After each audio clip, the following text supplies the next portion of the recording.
Congolais des pères et des mères. Le Congolais le plus incorruptible, sans rival derrière toi. Allez, toquer!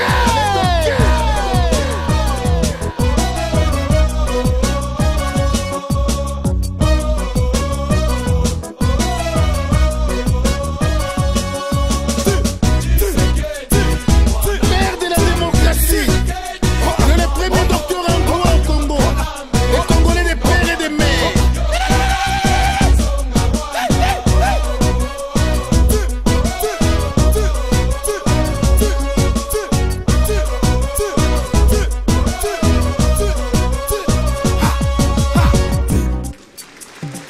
Everybody put your hands up! Bolela terre, polite ganambe. Bolela terre, polite ganambe. Bolela terre, polite ganambe. Papa na ye, mama na ye, andeko na ye, famille na ye, bakolabo, ibota na ye. Son rival, l'émission Yabaye Baloula Changement. Oui, on est là pour le peuple. Nous, on restera serviteurs du peuple. Oui. Aujourd'hui, ce sont des combattants qui font la loi dans tous les coins du monde entier. Oui, ce sont des combattants ou rien. Parce que tout le monde nous pépébélé et n'ingani pe mboka lelo Kabila Hippolyte Kanamba zoko kako diriger bien parce que ba combattant ba téléma qui ba bimisibité de vote. Kabila aïba qui n'a qu'au crochet déjà numéro 3. Ya solo ba combattant ba téléma qui n'a poto ba sali ba marche pour la kotali ça été Hippolyte Kanamba n'est pas aimé. Bishop de Moulolo a téléma qui a talisi batou. Oh ils allaient ba révélation belé sur Hippolyte Kanamba et plan ya balkanisation. Ba Tumba ba docteur et pas France. Ya solo na Djobu ba John Sokoro. Bampaka Feli, ba tellement qui n'a pas Michel, Tobo Salité, Maman Jeannette, ya solo ba tellement, mon pépé wana, mbonge wana, ils en avaient fort dans ma beauté, ils en avaient fort, ya Nzambe, Nzambe Nemtu, ayebi na ko soutenir, ko fula mon pépé wana, lelo, ba combattant, ba télémi, ceux qui yo, au télémi, ba combattant, c'est qui, aux Akadia, Mpemba. Lelo na plateau, ya son rival, to Yambi, Bishop Papa de Moulolo, oh ya Zananou, azaye mon côté, Bishop Papa de Moulolo, bonjour, bonjour mon ton Nzambe. Bonjour, pasteur Sarival. Na mopasi Bishop toza na mpaka ya bampaka na masolo ba combattre na mboko soki oyebi ete en tout cas za moi pasi mingi John Sokoro. Bonjour John Sokoro. Bonjour Sarival.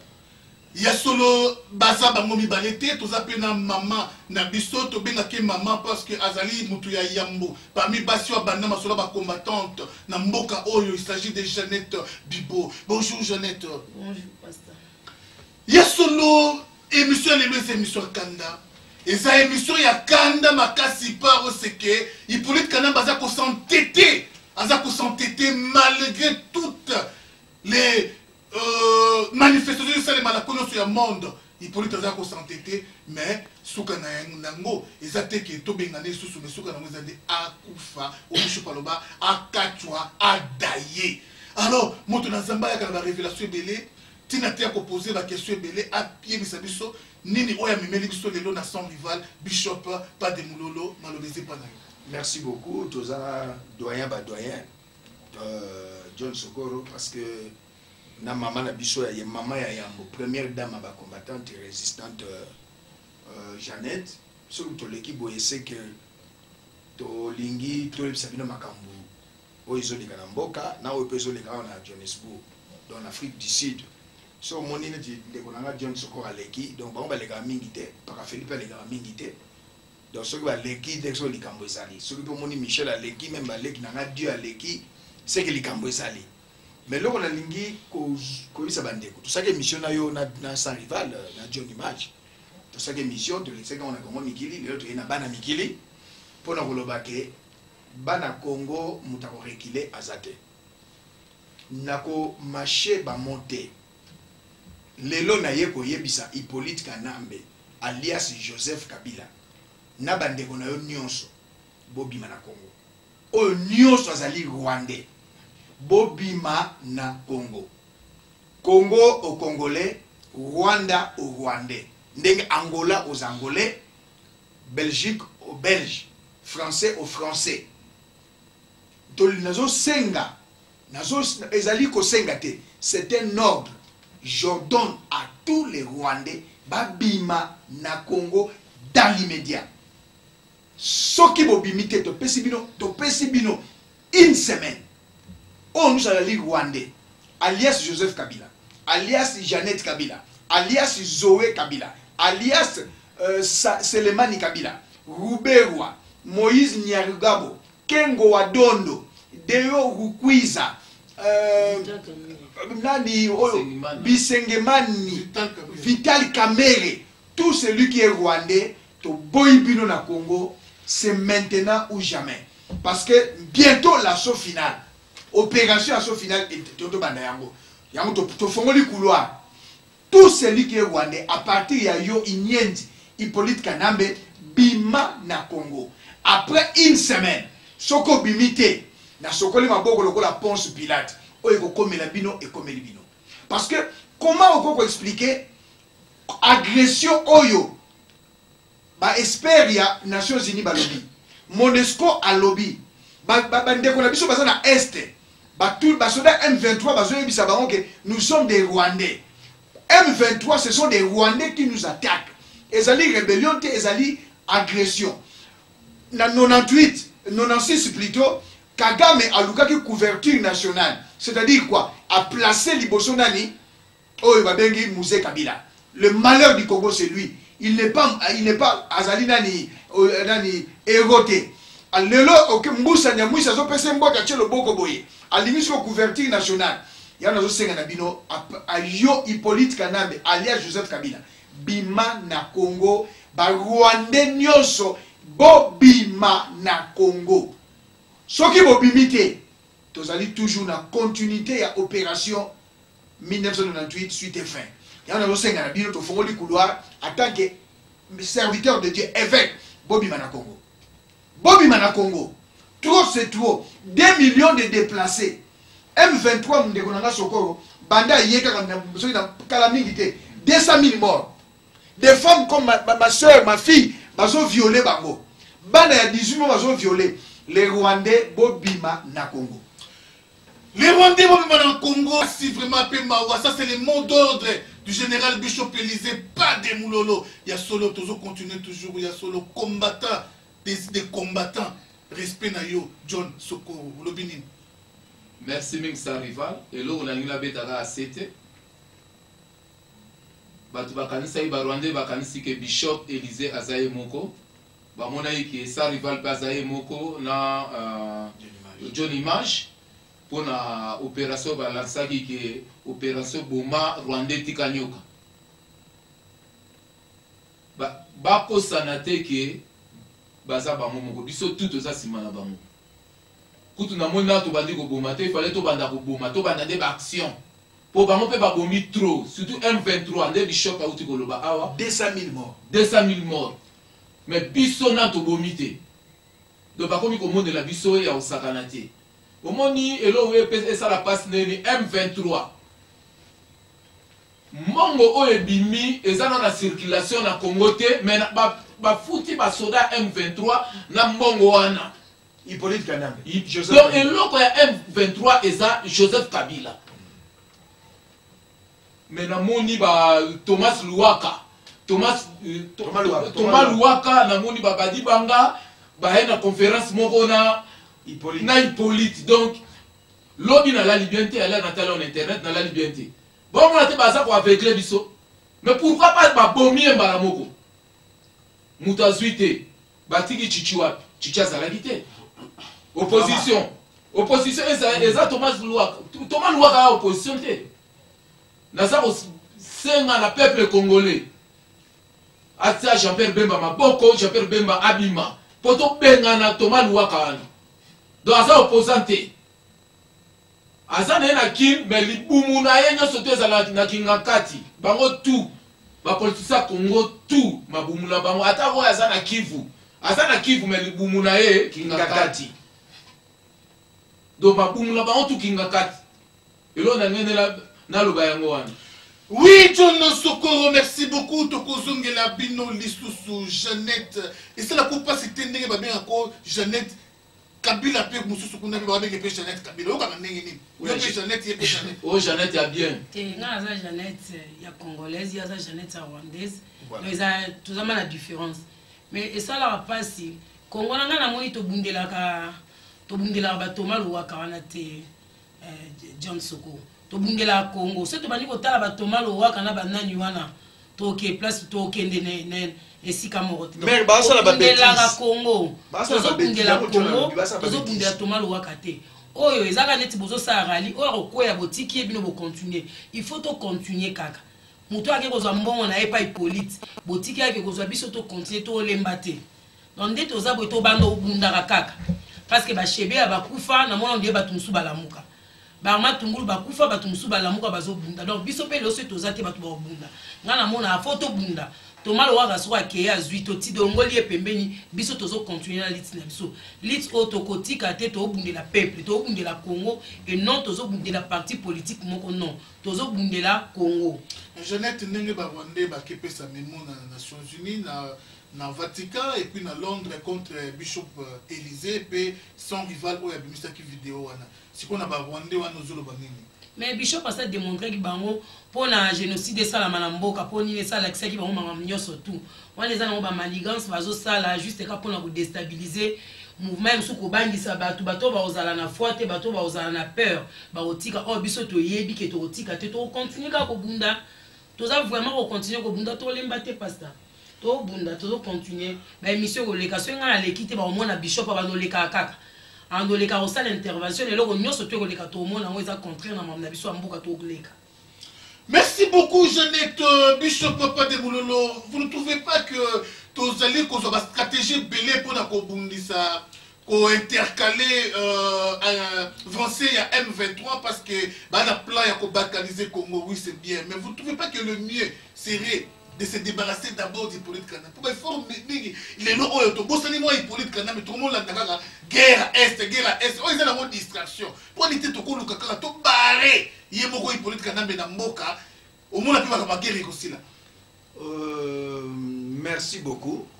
Il y a un autre ba congolais nyonso ya diaspora à travers le monde même ba kinois surtout banakin alors que les na pesi ordre nazanga morote tozala na John Soko paka Fele azali Michel azali Dieu azali Anaconda azali Trezege azali divagation azali colonel Butu do ba petit na bazali ba petit musu bazali donc nazo senga na ba combattant nyonso cible na biso ezali Hippolyte Kanambe na ba Rwandais na minute oyo eza ordre nena utikoloba bobima na Congo après une semaine sur bobimité na sokoli maboko lokola Ponce Pilate mais na lingina lo balika mo munene oyo ndeko John Soko alobi maman Jeannette pas pesi point de vue na démocratie loko ndeko John Soko alobi ça très important to sengi na bino bandeko na biso ya MLC ba Christian Badibanga ba bino nyoso boza na Congo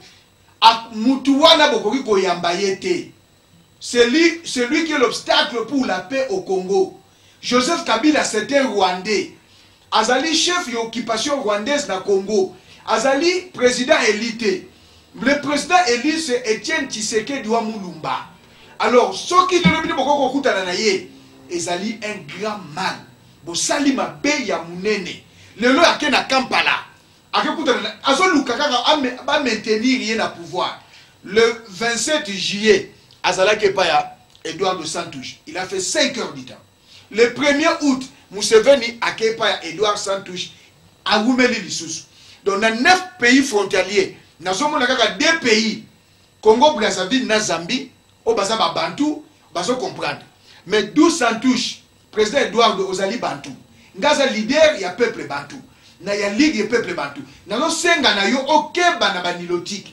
Ndenge bazo linga ko sala biso basali biso ba congolais ba ko risquer pe na Afrique le pays muso amune les ali Angola ba ko sala yo ndenge basali biso na Angola ndenge basali biso pardon bazo yepa na yo Museveni ayepa na yo Pecho ayepa na yo le 27 nazo senga na yo président Edouard de Santouche en tout cas oza bantu oza na makila ba bantu oza na makila ba nilotique te oza la prudent avec les nilotiques ya on nazo senga bino nyonso bana ya Congo na Kinshasa à travers le monde après une semaine soki Hippolyte obimi na Congo te soki Ruberwa Nyarugabo Moïse Bisengemani Janet Kabila Zoé Selema bobimi na Congo te na sokoli maboko toko pesa mot d'ordre de Lisuzu opération bandi pour te si qu'on a beaucoup fité te si qu'on a bolie pas ou te si qu'on a bodaïté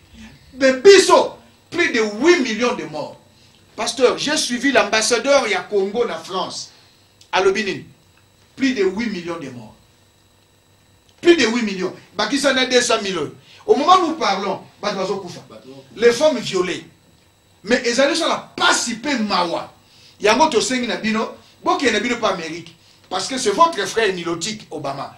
Mais moi je vous dis nazotal na Nzambe. Nelson Mandela abundaki pour l'apartheid de Sila. Desmond Tutu abundaki pour l'apartheid de Sila. Simon Kimbangu abunda pour tozwa indépendance. Lumumba abunda boboma bango. Mais Nzambe a suscité John Sokoro, Nzambe a suscité Jeannette, a suscité ba combattant lokola Pengai na obazana poto. Likambo ya mabele tokotika te. C'est maintenant ou jamais. Biso moté mezana armée te.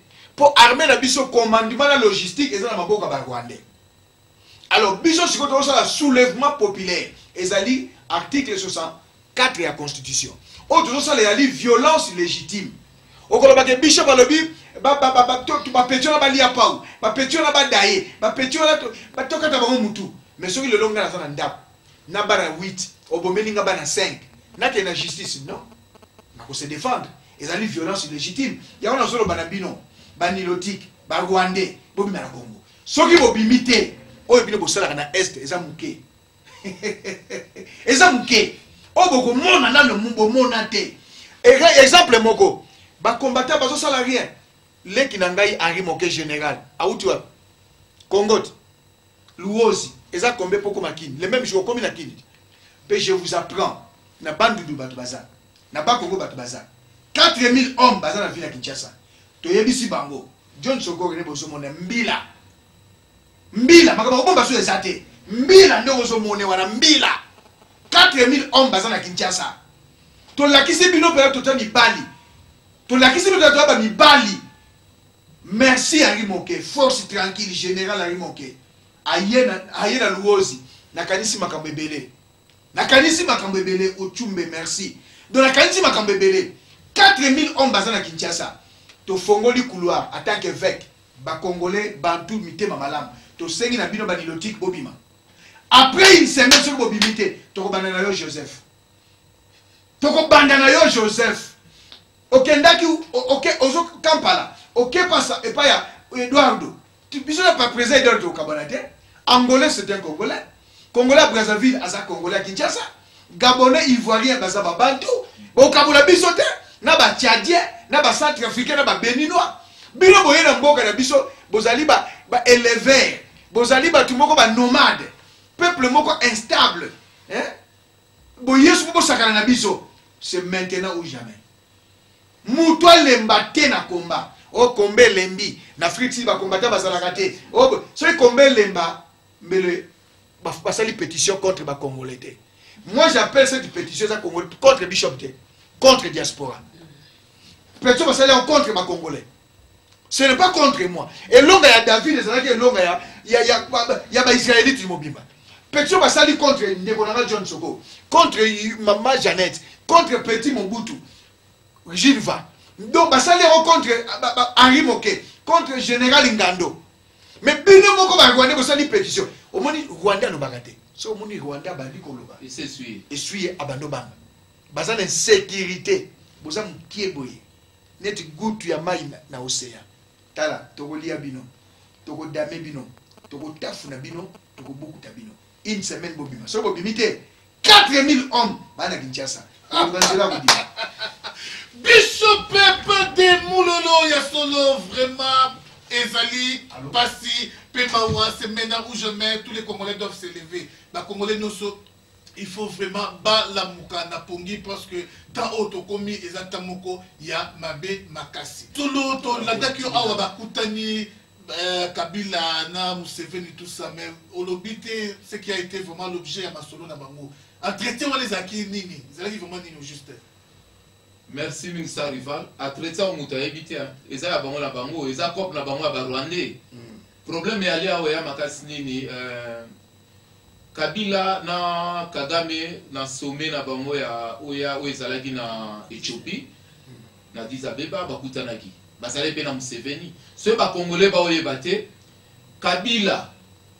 Na benge kutu kombo Kabila, je m'excuse Kanambe, Hippolyte Kanambe bazonga ki vol moko avion ya Museveni bakiti na Kampala. Bazonga i vol moko bakiti na Kampala. Arrangement basala ekuna biso na bino to éviter. Après ayo zo avion akiti kin, avion na hier zo aye akena kin. Mais on a écouté na ba politicien pour na mona na ITV na news na lobby na Tongo que sommet mego zala na Kampala eza Museveni ezali Kabila na Paul Kagame ba solo masolo nini pe gouvernement la biso eko kende kula ba solo la nini pour y déjà ça sala arrangement kuna et lo mo ba ke de solo la kuna ezate ya mala peuple atelemela likambo makasi. Soki bakokende kuna Kabila koyi kokende kuna te mutu oya kokende kuna oyo toyebi ke a président de la République eza Etienne Tshisekedi pe Etienne pe okende ozala kuna te Kagame na Museveni bakoluka te renaître bakokuta na Etienne Tshisekedi au président Eli oyo toyebi ke président ya Congo eza vieux Etienne vieux Moïse. C'est bien, John Sokoro, il y a Sola qui n'est pas maman Jeannette, tout le monde pas Bishop Élysée, il y a Solo Motonan Zambi, combat, les Oyo est commis Wapi. Parce que tout le monde a comme si dans les temps, Hippolyte a monté ça, démonté les autres guerres, mais tout le monde a troublé. Alors, la stratégie, il y a une stratégie sur la télé. Mais en passant, to comme niveau nini espoir ya public espoir ya peuple et c'est pas na bino ba combattant et pas na biso ba combattant ce que tout ça ba moni na moment oyo to comme na tango conquête batu nyos boye ba bosola ndangai na bana mikili jano kabuya à travers le monde na ba YouTube tango komi to conquérir mboka na biso to benga na banguna to conquérir ka Kinshasa te pour qui c'est la capitale to conquérir ba pauvreté ba nini ba territoire na biso nyonso ezonga na maboko ya ba congolais mais à ma qualité d'évêque en anglais bishop na fongoli couloir elongo na John Sokoro mama Jeannette ba combattre to ba koleka mbala moko te to fongoli couloir na ba combattre ya monde entier to lobby bobima na malembe. Comment expliquer yo Hippolyte Kanambe Joseph Kabila aujourd'hui c'est ba soler na Goma ba longwa ba ke na Bukavu. Cela veut dire que Ozana yo Rwandais. O mutu nyonso za Congolais. Ozana na PPRD. Ozala wapi. Soko lobby na suka na ngo kumisi Kabila. Yebaka oza ennemi ya peuple. Yango nazo senga na bino. Boyebake et comme ka Kabila ya combattre botika ba ventir. Soko zali Congolais naïf et talio. Il y a eu la guerre de 40 à 45. Natanga Mobutu mona guerre à 80 jours. To mona guerre à 14 à 18. Tout à l'heure, guerre à 100 ans. Si vous avez 100 ans, vous avez une guerre à 100 ans. Bon, après, guerre est là qui apartheid dans le moulay. Alors, si vous avez tout pour que vous la calme, vous avez comme état la monnaie. Vous avez un signe, vous avez message prophétique. Comme il y a général Henri Moké na Luozi, vous avez message prophétique que est si au côté. Et si au côté na Kinshasa, comme il y a ndekonanga ile kinanga pona za mkoloni na âge. Donc il y a général Arimoke na Luozi asali pe mission abimi, cela veut dire que ezali signe prophétique 4000 hommes. Ah te aso kosa lo ba lokanga ndengwa bo mesala kaka ndengwana mais beaucoup sutuka 4000 hommes nilotique bantu toza ba africain. Na sengi na bino bobima. Bobima, c'est un ordre, je ne demande pas. Naza ko ordonner bobima ne ba benga ba to benga ba démon. Parce que nilotique c'est un démon. Allez, Bobima, oya kocha mutu makasi. Moto. Nilotique, je te chasse au nom de Jésus. Ah donc, le nilotique, je vous chasse au nom de Jésus. Rwandais, je vous chasse au nom de Jésus. Et premier Rwandais, Ali, Kabila Joseph, son vrai nom c'est Hippolyte Kanambe. Tolobi Bima Naba Janet Bino Nyoso Bobima. Soki Boboyi Zoé na petit na bango Selemani na bisengemano ya général. Bino Nyoso Bobima. Soki Boboyi après une semaine te sokoli maboko biso nyoso. Parce que nazo ka moi. Soki Rwandais a koufi crime contre l'humanité, génocide, crime de guerre. Mais oh, les Congolais sont koufa. Les Congolais sont violés. Donc, Congolais sont nyama, Congolais sont poukou, Congolais sont libata. Tala, au lieu de se le bako, n'a pas collaboré avec l'Afrique du Sud. Parce que la distraction, to bombi masoloana. Mais toujours le banabino besoin de Kinshasa, bana Tchangu merci. Bana Lukunga merci, Bana Moamba merci, Bana ya Funa merci. Bozana ba combo, bozana ba liste. Une semaine. Et Koki, bozana na Kimi Hippolyte Kanambe. Petit Zakaro le baki Mobuta Kima, Moussa Zobal Ao. Mais obi siko ya ozwani. Joseph Kabila ozwani Zakari, obi Joseph Kabila lo ozwani. À suivre. Yasolo, c'est ça l'attente du peuple congolais. Le peuple congolais vit quand il dort et le grand matin, Ayokaki, Hippolyte Kanambe, à rejoindre Tchébéa, à rejoindre Armatou Mouloui, Bakou de fil et l'équipe Belé n'a connu sur le monde, Richard Nime, Péréné Nime Nangola, Batou Baza Kobenga n'a connu sur le monde pour le retour d'Angame. À rejoindre Tchébéa, tu vas pas me place. Tchébéa. À rejoindre Tchébéa. Non, peut-être ça va. À rejoindre Tchébéa. À rejoindre traître Mouzé Kabila. À rejoindre traître Katumba Mwake. À rejoindre traître Samba Kaputu. Ba traître Nde Bangoana. À rejoindre traître Moïse Tchombe.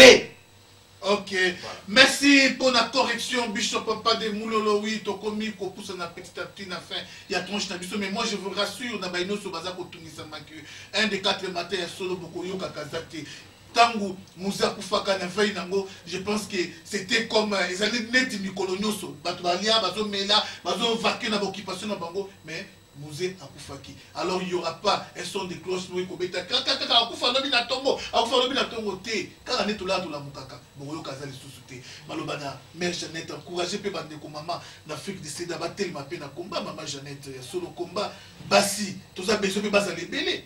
Te basi bazana bon eza problème moko deka ba priva biso ba marche, ba priva biso ba réunion et on a des salles net mois déstabilisation mais tous les cas comme on a intervention Bishop Pascal Ranae et ça va faire partie d'un mouvement absolu de tous alaka mais tous en abisso kaka c'est tous les cas déjà juste au moment tu connaîtras qui la fois dernière mais tous en abisso kaka tu bunda tu limbate. Oui, ya solo to passé na sujet toujours ya combat awa na mboka o ya Afrique du Sud. Oui, c'est vrai que l'autre fois bana Mikili Janou Kabouya que je salue en passant radio sans effet Maman Lumière aux Olanda biso na moment oyo n'allons pas que tous les Congolais l'air qu'il est doivent se convertir en combattants. Ba Congolais nous pense que oyo baluba baloba boalu wadi tungali kambo ya mboka isengeli ba Congo baluba bangala ba Swahili biso nous tout ça bateke tout ça la mutube moko to bundela mboka na biso. Est-ce que les lo oyo ba Congolais nyoso en Afrique du Sud na Djobu ba journaliste ba businessmen ba nyoso vraiment est-ce que ba se convertir déjà en combattant ou bien tout ça na ba collaborer les lo moi je vais. Oui, merci vraiment pour la question. Vraiment, tous les Congolais dans la diaspora sont des combattants. Na bomona boy mutu nyoso to aza combattant ba misusu balinga ba ko mi bimisate amso sala business te na mboka na biso po za mboka na biso mais le quoi batou ils ont occupation batou balinga ba kendete mais tous les Congolais azali combattants. O aza combattant tali ko région de peuple te c'est gaza collabo. C'est Gaza Rwandais ou bien Gaza Congolais. Pour Congolais, nous sommes tous dans la diaspora, azali combattants. Tout le monde a en gros que partout, tout va combattant. Vraiment, ils n'ont pas si bien comme on a présentateur de mission. Nous na Congo, présentateur de mission qui est belé. Bah, baza ba combattant, ba vendre la bango calme. Biso to les capables que to se sentent capable de gozala comme de la mboka on est en to les à chaque fois na ba émission to tsara bilongi na biso to les ba famille na biso na Congo même awa. tobangaka eloko moko te oyo azali combattant te oyo soi-disant ozali présentateur ya émission oza kotouche bacombattant oza kofinga ozosala boye okozwa problème na peuple partout dans le monde biso toza bazoba te eza likambo baluba bakongo banini te eza likambo ya Congo yo soko ozotelemela biso bato tozobundela mboka wana okozwa problème na peuple oyo baza na Afrique du Sud. Oui, je crois que pour les Congolais, c'est 100% ya mutu azangaka ata 2% ya mabete mais 2% ya mabe wana mutu akozwango abimisa yango na polele abimisa yango na poisa bosani 98% bakombata Afrique du Sud basala ya makasi pe ti lelo bazokontinue kosala. Alors Jeannette vraiment tozosonga bato tia vraiment c'était vraiment eloko wana balobi ke bakombata na jobo bazate ya solo bakombata bazali oyo bakombata bazate ya komeka wa lobi ke ba combattant na jobu bazala raté au kanisa ba combattant osani aya komeka aomona ke to kobomana nanu biso moko nanu a oazo ba ke ba combattant bazala na jobu te na ko insister alobi ke ba combattant basila aya komeka biso to kobomana biso moko nanu a ou bien biso na bino batu bozo ba ke ba combattant basi tozo na bino Congo be biso na bino a to vanda a na prison mutu azoza ko sa hasarder ya oleka na be mission na ko sala ba bino ba présentateur a be mission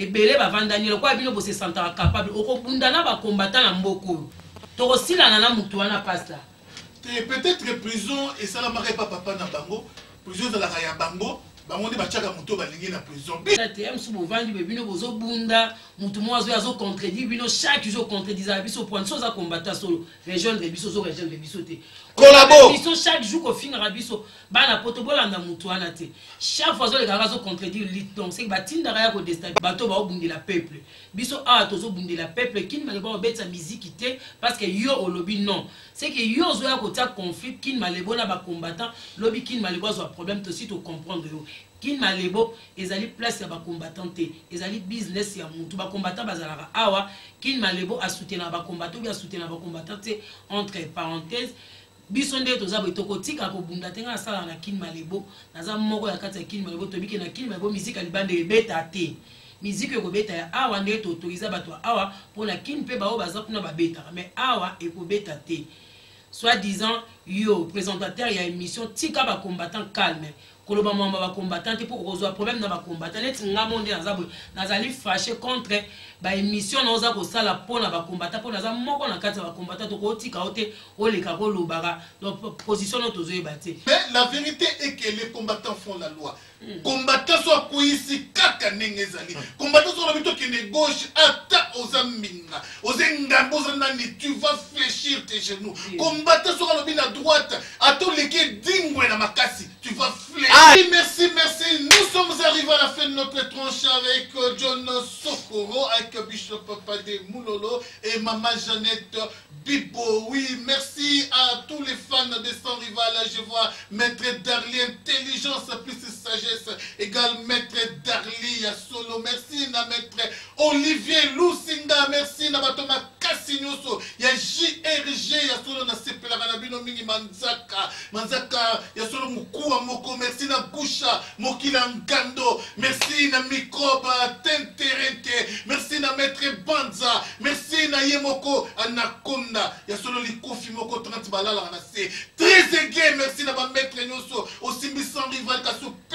Au Tumboli ba Maître. Au Tumboli Maître Lourd. Au Tumboli Vaboulou. Il y a Solo Kassi. Au Tumboli Musée. Il y a Solo Simbi. Homme du peuple. Sans Rival. Kaso Tumboli. Ba Sienyoso. Oyo Tobenga Bana Bagdad. Ba Fourmi Rouge. Il y a Solo Sans Rival. Mokili Mobimba. Coca-Cola. On est là pour vous, Koussa. Koussara, ya Solo, toza toujours Nabino. Eric Dienga, Mokozi, ya Mwana Mouké, ya Solo Ye, Kalate, a fêté 2 milliards de dollars na compte. Ici, ya Solo, Gilles Volé, Maréchal la couleur sur ma caméra. C'est fini, Bango! Oka, moi. Nazaranga Libala, mais sans rival. Allez, toquer, toujours avec Pasteur Pascal. Pascal is good. Allez, toquer l'émission Sans Rival avec Pasteur Pascal. Les journalistes du moment. Oazo Pesagou, Azo Loba Vérité, Azo Stoppé Bami Bignonso. Donc, sans rival, émission Souka. Donc, on ne zappe pas, c'est Pasteur Pascal, le journaliste du changement. Balobi, pas seulement du changement, mais du moment. Azo cartonné, en Afrique du Sud, partout. Number one, sans rival. Notre bonjour à vous tous les fidèles de Son Rival, le fidèle de votre journaliste médiaté l'opposition, Pasteur Pascal, Son Rival. Bonjour à tous les fidèles des banamikili.skyrock.com. Bonjour à vous tous les fidèles de www.nouslescombattants.com. Oui, bonjour à vous tous les fidèles des Congo Mikili. Aujourd'hui, dans ce plateau, nous allons recevoir un analyste politique. Oui, c'est une force montante à l'heure qu'il est. C'est une génération montante. Un homme plein de talent, oui, c'est un Congolais très intelligent. Alors avec lui, nous allons, il n'y a qu'un seul sujet qui bat son plein, un seul sujet, nous allons parler de l'Est et de tous les enjeux politiques qui se passent aujourd'hui dans notre pays, la République démocratique du Congo. Rapidement, bonjour Nono Israël. Bonjour à Pasteur Pascal et l'émission Sans Rival. Je vous salue vraiment, c'est l'émission le plus attendue et puis le plus suivie sur cette planète dans la communauté congolaise. Et on m'apprend maintenant même des Camerounais, les Nigériens sont derrière cette émission. Merci bien, non, je crois donc qu'il n'y a qu'un seul sujet qu'on va pouvoir débattre aujourd'hui, c'est la guerre de l'Est. Qu'est-ce que vous en savez? Merci beaucoup pour cette question. La guerre de l'Est, c'est vraiment un problème auquel personne ne peut ignorer et tout Congolais est censé en savoir quelque chose. Je ne crois pas que je suis la seule personne qui peut en savoir ou bien qui a la monotone de connaître ce qui se passe à l'Est. Je connais en partie et d'autres personnes aussi en connaissent en partie. C'est ensemble, si nous nous réunissons et nous mettrons nos connaissances ensemble, nous pourrons vraiment aboutir à une solution meilleure pour l'Est. Mais à ce que je connais, pendant ce temps ici, nous allons partager selon les questions que vous allez me poser. Et ce que je connais premièrement, à l'Est, ça ne va pas. Et si à l'Est, ça ne va pas, c'est quelque chose qui ne date pas d'aujourd'hui. En 2014, ça sera déjà 20 ans depuis que l'Est de notre pays est en problème, depuis que la guerre a commencé à l'Est. C'est depuis 1994. Et jusqu'à aujourd'hui, 18 ans, les pays ne marchent pas, les pays ont des problèmes, les enjeux politiques ne marchent pas à cause de tout ce qui se passe à l'Est. Et nous aurons le temps de parler en globalité et en grosso modo réellement qui sont la cause du problème de l'Est et qui encourage les problèmes de l'Est et quelle est notre participation, surtout les acteurs politiques à propos de cette guerre qui est à l'Est. Oui, non, Israël Yongo, je crois qu'on va pouvoir utiliser deux langues, c'est-à-dire nous allons plus parler lingala et français. Pourquoi? Parce que Son Rival est plus suivi par toutes les générations au Congo. Les personnes du troisième âge, nos cocos, c'est qu'on dit à lingala, nos cocos suivent aussi Son Rival et nos petits-enfants suivent Son Rival. J'aimerais bien que le message atteigne toute la couche de notre pays. Alors, non Israël Yogo, à l'heure qu'il est à ce stade, qu'est-ce que le peuple congolais peut faire? Parce que nous sommes agressés. À l'allure où vont les choses, j'aurais appris qu'Hippolyte Kanambé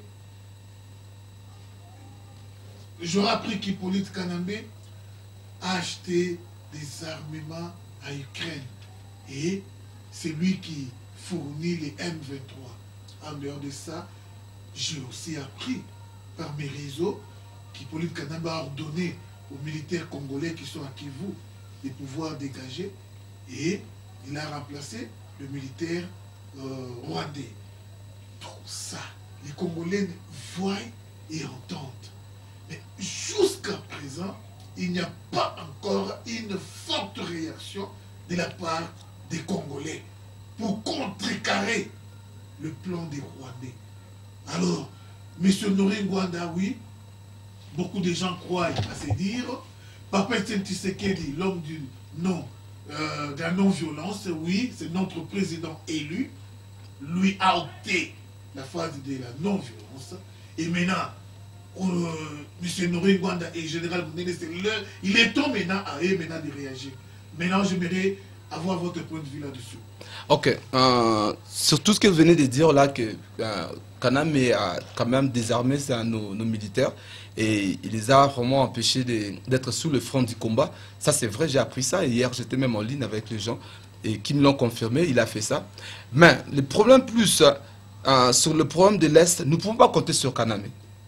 Pourquoi je dis ça? Il est soi-disant, entre guillemets, le président de la République démocratique du Congo, mais il n'a pas cette charisme de stopper la guerre. Parce qu'on ne sait pas d'où provient la guerre.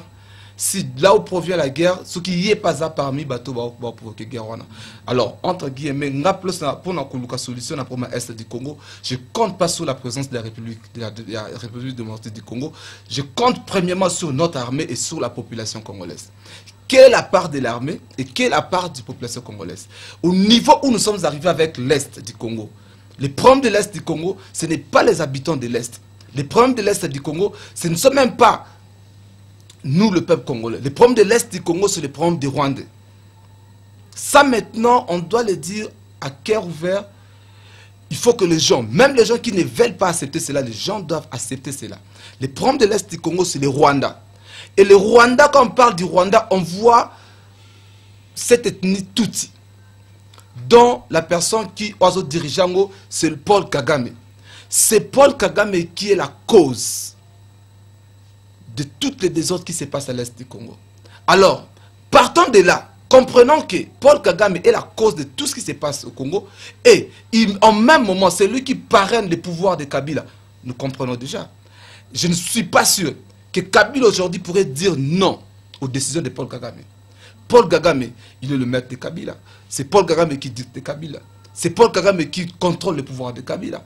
Et toutes ces histoires, la deuxième guerre de l'Est, part de l'assassinat de qui? Non, pas la Berimana. Celui qui vient de mourir il n'y a pas longtemps sur le crash d'avion là. Katumba Mwake. Cette guerre ici, la décision de la reprise de la guerre a été prise le jour où Katumba Mwake est mort. Ils le savent. Quelles sont les causes qui... Voilà pourquoi je l'ai dit.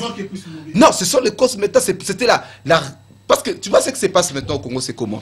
Ils ont fait un plan ceci. Aux premières élections, ils vous conduisent 5 ans. Mais après 5 ans, juste après les élections, ils organisent la guerre. La guerre va partir jusqu'à 4 ans. Avant que la guerre finisse, ils se disent qu'on va s'attendre. Ils s'attendent pour un petit moment, ils organisent l'élection. Après les élections, la guerre continue. C'est ce qui s'est passé en 2008. Il y avait la guerre. Pendant qu'il y avait la guerre, ils se sont attendus ici à Sainte-City, je crois bien. 1+4, pendant 2 ans. Il y a eu calme au Congo. Et juste après 1+4, il y a les élections.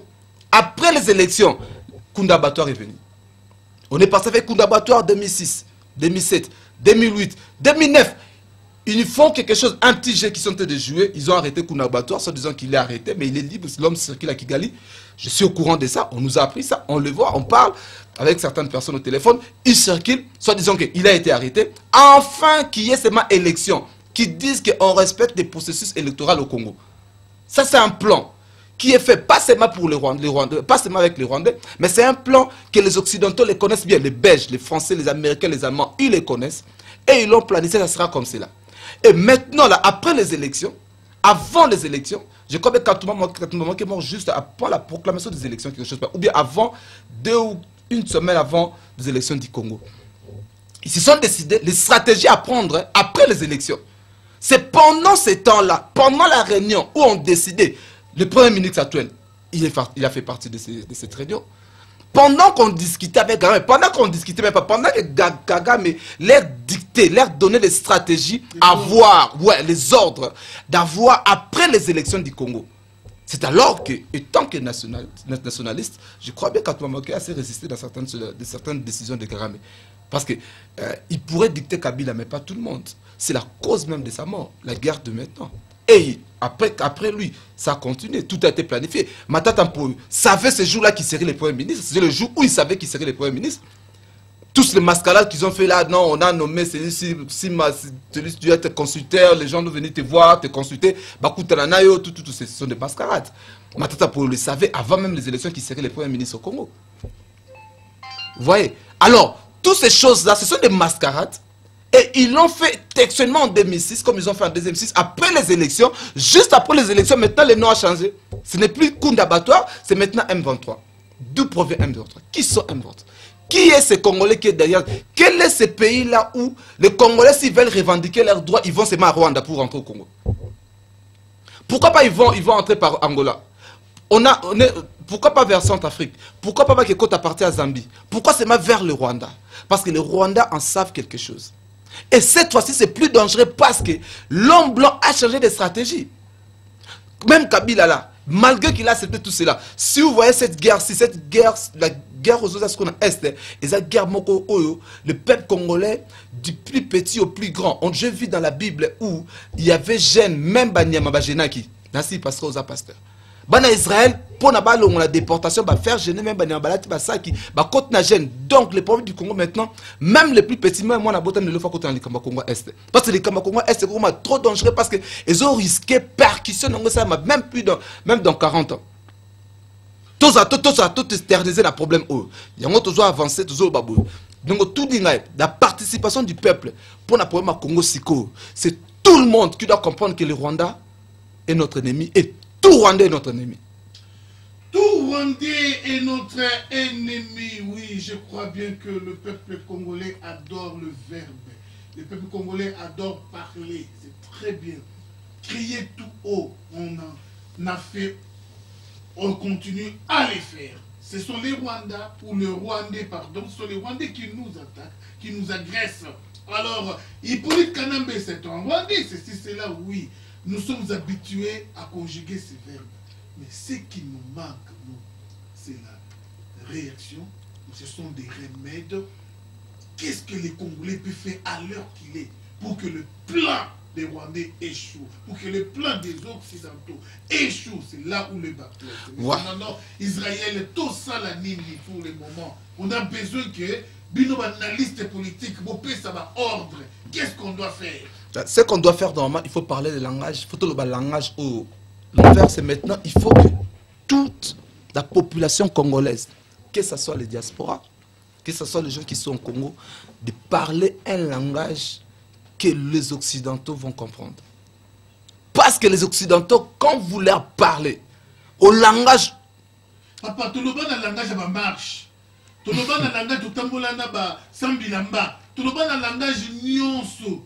Alors, bazoyo kabisote. Te langage à marche, on marche ça pour la bisote. Marche ça pour la bango mongo basala ba contentieux na bango bayokana. S'il faut revendiquer les droits pour faire voir que la démocratie existe en Europe, ils ont fait des stratégies de marche. Les marches c'est un langage européen. Mais si un Africain veut parler à un blanc, il parle pas par les marches. C'est par la violence. C'est par la violence et puis le langage au monde là yoka bien. C'est un bon langage qui tue par le peu payera par le peu. Ce que moi je dis c'est vrai. Parce que nous sommes comme dans un état de guerre. Nos esprits sont tellement montés que maintenant là, on peut écouter personne. Je ne suis pas plus congolais que celui qui va au Bakoufana Est. Parce que tu n'es pas plus congolais que au Bakoufana Est. On est tous congolais. Nos frères, nos mamans sont en train de mourir. Personne n'accepterait que Moutako Tanda a violé moi l'année moi sinae. Pour éviter qui m'a, je veux la paix. Non, il n'y a pas la paix quand tu violes ma femme, quand tu violes mes enfants. Et tu es encore. Donc il n'y a pas la paix. Kabila, s'il veut chercher la paix avec les Rwandais qui se dégagent, qui va à le peuple congolais n'a plus le temps de chercher la paix. Le pleur du peuple congolais est saigné et poli et comment contrôler ce qu'on est la loi. Yozo Lukape aussi longtemps il n'y a pas la paix. J'ai beaucoup regretté la conférence de presse, mais trop pauvre au Kabila, tout ça là. Je suis désolé. Je n'ai pas ce langage dans mon domaine politique. Mais je l'ai parce que nous sommes dans l'état de guerre. La guerre, nous tous dans la stratégie. Vous comprenez? Même nous avons veste et cravate, la guerre, là, tu as veste et cravate. Parce que le Congo mettait en guerre. Si Kabila ne veut pas déclarer guerre dans le Congo, nous déclarons que nous sommes dans un état de guerre. Le drapeau n'a pas fait tant de mouké. Le Congo est en guerre. Comme tous en armes, mais je sais une chose. Nous allons rendre à César ce qui est à César, à Dieu ce qui est à Dieu. Panzambe tozong sele ma bonne to pese prière to pese la merci pour na pesa biso Congo. Alors biso pese qu'on a pesa so Congo to occupé Congo te to sumuka panzambe. Nzamba pesa mboko na so, il faut to contrôler mboko na biso. Alors par na biso zali que comme les ana bitumba so boma biso biso to boma bon. Non, maintenant le peuple congolais doit comprendre une chose. Je suis pour les gens qui disent que Les Rwandais, au côté d'un Rwandais, il faut rendre les Rwandais vie difficile. Il faut te rendre la vie difficile. Ils doivent, parce que on est un langage mondial à comprendre. Tout les races minoritaires dans le monde pour l'instant. Tous les Bantous, les Nilotiques, tous les Chinois, les Européens, races minoritaires, aux Arabes à protéger les races toutes. Basa minorité dans le monde, les Américains vont protéger bango. Alors, tous les Biloko vont protéger bango. Biso faut aussi s'en races là. C'est tout. Il faut maintenant chercher comment exterminer ces gens. Moi je dis ceci, si faut Rwandais que Nabomi Rwandais, c'est pas un péché. Qui te dit que c'est un péché? Tu n'as pas péché même devant Dieu. Tu n'as pas péché. Parce que la Bible nous écoute à dire que nazo pesa bino ba signe oh bokozo ba signe na mandaka batuboy. Ndaka batu wason ange na ngai ya okuta toucher bango te. Mais aussi les arrêter ravager bango. Pona ma belle mutu. Israël et Bunda, David a eu Bunda pour la Bénin.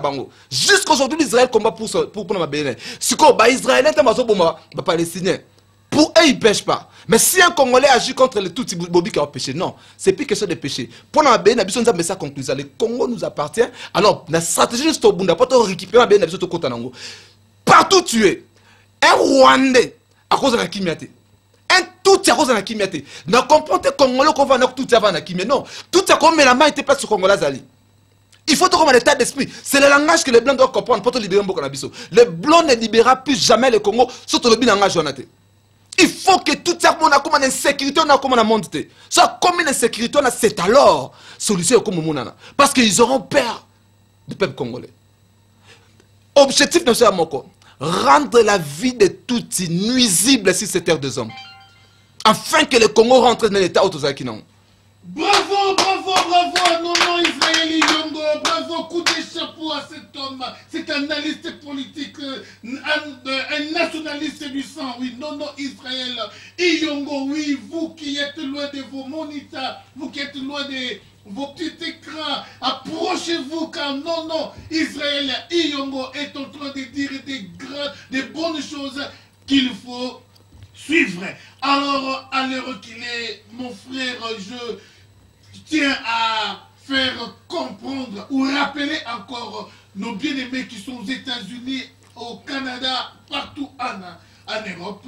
Na lobaki na vidéo les kaki keba congolais musuba na kati pays ba réalité belizo les kalipanda mboka bazo comprendre mon anoute ba DVD oyo sans rival à sali ba DVD oyo ndeko na ngai musupe asala musala monanga na poto na kwa nyoso akoko sala pour révolutionner réveiller peuple quinois et réveiller peuple congolais dans moment où joie yango pour qu'il soit de ces DVD multiplier 1 million 2 millions 3 millions tina na pays panza yango na ba kwa nyoso ya